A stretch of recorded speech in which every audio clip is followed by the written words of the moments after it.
അസ്സലാമലൈക്കും നമസ്കാരം. K H Kottakkal. നമ്മൾ നോക്കാൻ പോണേ ഗ്രീൻ ഫിഷർ ഓപ്ലൈൻ. ഒരു ഗ്രീൻ ഫിഷർ ഓപ്ലൈൻ ബേർഡിന്ന് എല്ലാ കളറുകളും നമുക്ക് അതിൽ നിന്ന് ഇറക്കാൻ പറ്റും.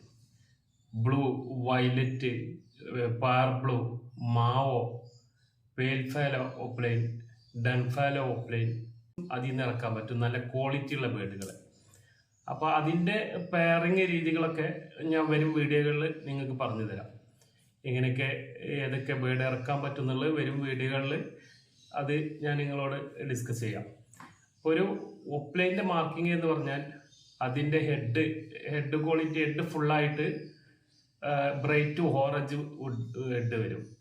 അതുപോലെ അതിൻ്റെ ആ ഹെഡ് വന്ന് കട്ട് ചെയ്ത് നിൽക്കുന്ന ഭാഗം അവിടെയും അതുപോലെ ആ ഓറഞ്ച് കറക്റ്റ് ആ ലൈന് ഓറഞ്ച് ലൈനാണ് വരിക.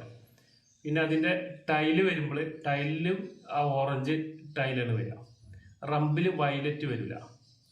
അതുപോലെ ബോഡിയിൽ ചെറിയ ഡോട്ട് പാറ്റേൺ, ബോഡി പാറ്റേൺ വരും. ഗ്രീന്, ഡാർക്ക് ഗ്രീൻ ആയിട്ടുള്ള ഫെദറുകൾ ഉണ്ടാവും ഈ ഓപ്ലൈന്. അപ്പോൾ അത് നല്ല നമ്മൾ ബേർഡിനെ ഇട്ട് സെലക്ട് ചെയ്ത് ബ്രീഡ് ആയി കഴിഞ്ഞാൽ നമുക്ക് അതിൻ്റെ ആ ബോഡി മാർക്കിങ് കറക്റ്റായിട്ടുള്ള ചിക്സുകളൊക്കെ കിട്ടൂല. അത് പിന്നെ നമുക്ക് അങ്ങനെ പ്രൊഡ്യൂസ് ചെയ്യാൻ പറ്റില്ല. അപ്പോൾ അതൊക്കെ ഞാൻ പിന്നീടുള്ള വീഡിയോയിൽ നിങ്ങൾക്ക് പറഞ്ഞു തരാം. അപ്പോൾ ഇതാണ് ഒരു ബേർഡിൻ്റെ ക്വാളിറ്റി എന്ന് പറഞ്ഞത്. പിന്നെ ഓപ്ലൈനിൽ വരുമ്പോൾ രണ്ട് ചീക്കിൽ ചില ബേർഡിന് രണ്ട് ചെവി ഭാഗത്തായിട്ട് ചെറിയ ബ്ലാക്ക് ഡോട്ട് വരും. അത് ഗ്രേ ഷെയ്ഡായിട്ട്, ബ്ലാക്ക് അല്ല ഗ്രേ ഷെയ്ഡായിട്ട് അത് മോൾഡിങ്ങിൽ പോകും. ഹെഡിൽ ഗ്രേ ഷെയ്ഡ് കയറാൻ പാടില്ല. ഹെഡിൽ കയറി കഴിഞ്ഞാൽ പിന്നെ അത് അതിൽ നിന്ന് ഇറങ്ങുന്ന ചിക്സിനും ആ ഗ്രേ ഷെയ്ഡ് അങ്ങനെ വന്നുകൊണ്ടിരിക്കും. പിന്നെ ഒരു ബേർഡിൻ്റെ ക്വാളിറ്റി പറഞ്ഞാൽ അതിൻ്റെ സൈസും ഹെഡിൻ്റെ സൈസുമാണ് മെയിനായിട്ട് ഒരു ബേർഡിൻ്റെ ക്വാളിറ്റി എന്ന് പറഞ്ഞത്. മാക്സിമം നമ്മൾ ബ്രീഡ് ചെയ്ത് ഇറക്കണ ബേർഡിനെ സൈസും കൂട്ടിക്കൊണ്ടുവരാൻ നോക്കുക. അത് ഞാൻ മുന്നത്തെ വീഡിയോ പറഞ്ഞ പോലെ 14 മാസം ആവാതെ നമ്മൾ ഒരിക്കലും ബ്രീഡിങ്ങിന് കയറ്റാൻ പാടില്ല. കാരണം ഫിഷറിനൊക്കെ ശരിക്കും 18 മാസമാണ് പറയില്ലേ, പക്ഷെ 14 മാസമെങ്കിലും ആവാതെ ഒരിക്കലും നമ്മൾ ബ്രീഡിങ്ങിന് കയറ്റാൻ പറ്റില്ല. ഫിഷറിനെയും മാസ്ക് വെറൈറ്റികളൊക്കെ 14 മാസം ആവണം. അല്ലെങ്കിൽ അതിൽ നിന്ന് ഇറങ്ങുന്ന ചിക്സുകൾക്ക് സൈസുകളൊക്കെ കുറഞ്ഞു വരും. അതുപോലെ ഇതിൽ ഗ്രീനിൽ വരുമ്പോൾ തന്നെ വയലറ്റ് ഗ്രീൻ ഓപ്ലൈൻ ഉണ്ട്, ഒലിവ് ഗ്രീൻ ഓപ്ലൈൻ ഉണ്ട്, ഡി ഗ്രീൻ ഓപ്ലൈൻ, ഡി ഗ്രീൻ ഓപ്ലൈൻ ഇങ്ങനെ വരുന്നുണ്ട്. അപ്പോൾ അതൊക്കെ എങ്ങനെ വരുന്നത് എന്നുള്ളത് ഞാൻ നിങ്ങൾക്ക് പറഞ്ഞുതരാം. ആ ബേർഡുകളൊക്കെ എങ്ങനെ കിട്ടുക, ഉണ്ടാക്കിയെടുക്കുക എന്നുള്ളത് ഞാൻ അടുത്ത വീഡിയോയിലായിട്ട് ഞാൻ അതിൻ്റെ പറഞ്ഞുതരാം. ഇതേ ഈ ഗ്രീൻ ഓപ്ലൈൻ്റെ അതേപോലെ തന്നെയാണ് ഗ്രീൻ യൂവിങ് ഓപ്ലൈനും. അതിൻ്റെ മാർക്കിങ്ങും ഇതുപോലെ തന്നെയാണ്. പക്ഷെ യൂവിങ് ആവുമ്പോൾ അതിൻ്റെ ബോഡിയിൽ ആ യെല്ലോ ഷെയ്ഡ് വരും. താഴെ ഭാഗത്ത് ഫുള്ളായിട്ട് യെല്ലോ ഷെയ്ഡ് വരും, യെല്ലോ കളറായിട്ടുള്ളത്. അപ്പോൾ ആ ഗ്രീൻ ഓപ്ലൈൻ യൂവിങ്ങിനെ വെച്ചിട്ടും നമുക്ക് നല്ല ബേർഡുകൾ പ്രൊഡ്യൂസ് ചെയ്യാം. ബ്ലൂ ഓപ്ലൈ യൂവിങ്, പാർ ബ്ലൂ ഓപ്ലൈ യൂവിങ്, വയലറ്റ് ഓപ്ലൈ യൂവിങ്, അതുപോലെ എല്ലാ ബേർഡിനും നമുക്ക് ഈ ഗ്രീൻ ഓപ്ലൈ യൂവിങ്ങിനെ വെച്ചിട്ടും നമുക്ക് ചെയ്യാവുന്നേ ഉള്ളൂ.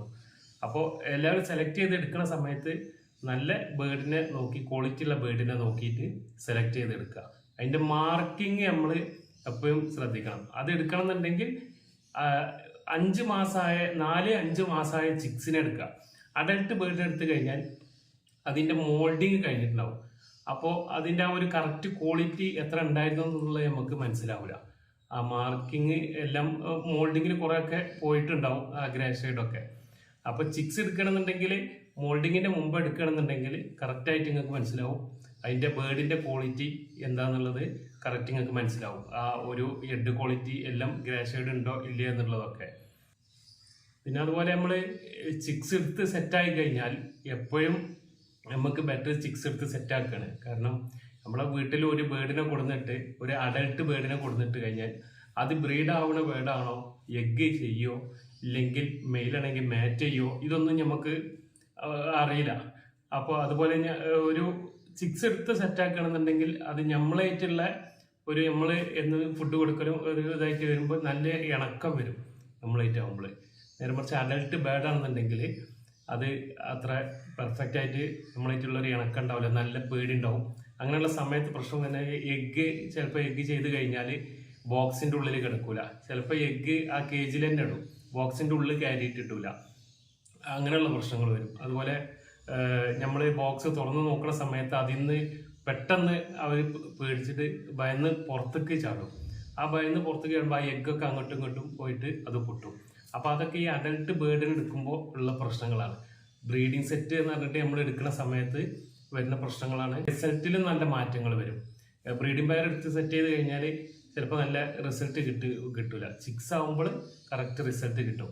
ഇപ്പോൾ എൻ്റെ അടുത്ത് നിന്ന് എനിക്ക് ഇവിടെ ഒരു 5 ചിക്സ് ഇറങ്ങണേ ബ്രീഡിംഗ് പെയറിനെ നിങ്ങൾ കൊണ്ടുപോയിട്ട് സെറ്റാക്കി കഴിഞ്ഞാൽ നിങ്ങളെടുത്ത് കൊണ്ടുപോയാൽ നിങ്ങൾക്ക് അതിൽ നിന്ന് ചിലപ്പോൾ ബ്രീഡ് ആവില്ല. അത് ചിലപ്പോൾ അവിടെ എഗ്ഗ് ചെയ്യില്ല, ചിലപ്പോൾ എഗ്ഗ് ചെയ്താൽ തന്നെ എഗ്ഗിൽ കിടക്കൂല, ചിലപ്പോൾ ചിക്സിനെ നോക്കൂല, അങ്ങനെയുള്ള പ്രശ്നങ്ങളൊക്കെ വരും. അപ്പോൾ എപ്പോഴും നമ്മൾ എടുത്ത് ചെയ്യുമ്പോൾ ചിക്സിനെ എടുത്തിട്ട് സെറ്റാക്കാം. അങ്ങനെ ആകുമ്പോൾ നല്ല ക്വാളിറ്റി ഉള്ള ചിക്സിനെ നമുക്ക് നോക്കിയിട്ട് സെലക്ട് ചെയ്തിട്ട് എടുക്കാൻ കഴിയും. ഓക്കെ, അപ്പോൾ എന്തായാലും വീഡിയോ ഇവിടെ അവസാനിക്കുകയാണ്. നിങ്ങൾക്ക് മനസ്സിലായിട്ടുണ്ടാവും എന്ന് വിചാരിക്കണേ. അടുത്ത വീഡിയോ വേറൊരു വിഷയമായിട്ട് വരാം. അസ്സലാമു അലൈക്കും, നമസ്കാരം.